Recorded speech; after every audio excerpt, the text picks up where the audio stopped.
ইনশাল্লাহ আপনাদের যত দাবি আছে সেই দাবিগুলো আমরা পূরণ করব এবং দেশে একটা শান্তি শৃঙ্খলা ফিরিয়ে নিয়ে আসব। মাননীয় প্রধানমন্ত্রী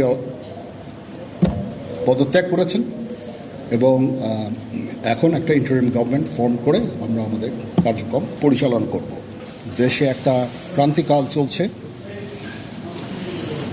আমি সমস্ত রাজনৈতিক দলের নেতৃবৃন্দকে এখানে আমন্ত্রণ করেছিলাম, ওনারা এখানে এসেছেন।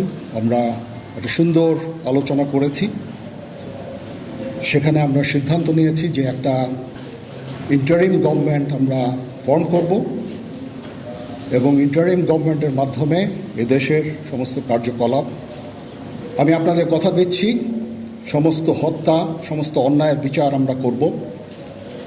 আপনারা সেনাবাহিনীর প্রতি